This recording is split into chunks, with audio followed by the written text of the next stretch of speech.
Unang-una sa lahat, Kasanggang Jomar, binabati ko ang ating mga kapatid na Muslim. Ramadan Kareem sa ating lahat.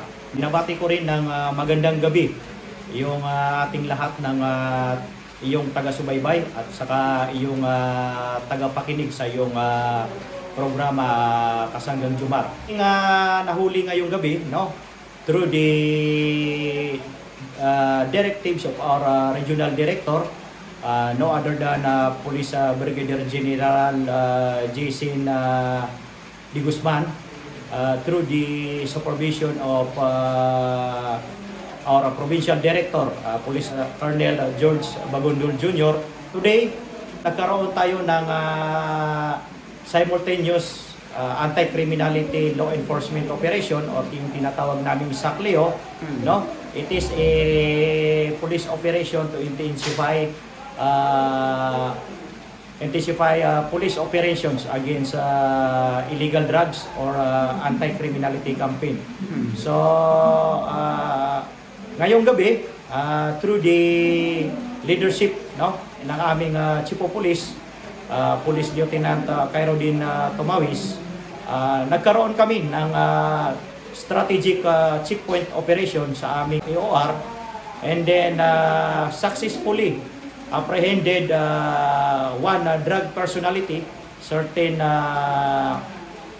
Abdul Aziz Tandu Sirad, nasa Wastong Gulang, residente po ng Barangay Sapad, Matanong, Maguindanao del Norte.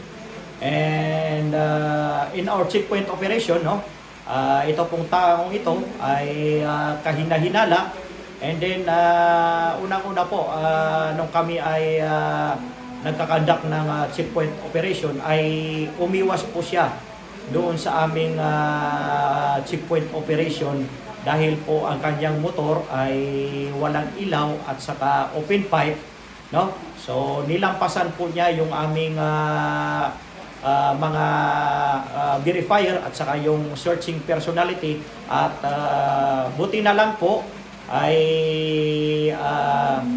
siya ay na-flag down in our blocking security.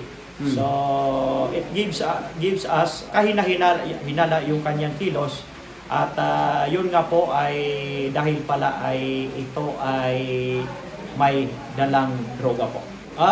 Yes, Kasanggang Jomar. No? Ang ating nahuli po, positively, meron pong nakuha sa kanyang one sachet of suspected shabu or methamphetamine hydrochloride. Sa muli, no, sa mamamayan ng Barira Municipality, ang inyong kapulisan dito sa Barira MPS ay tuloy-tuloy na magbibigay serbisyo sa inyo, and we will give our best, no, to maintain the peace and order within our area of responsibility, the municipality of Barira, and of course to intensify our campaign, no, against illegal drugs. At saka kami po rin po ay humihingi ng tulong sa bawat isa na makipag-cooperate sa amin, sa inyong pulisya, upang tuloy-tuloy yung ating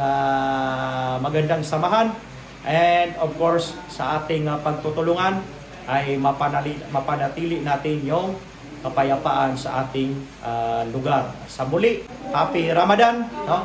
Mubarak Kareem sa lahat, at sa muli magandang gabi sa lahat.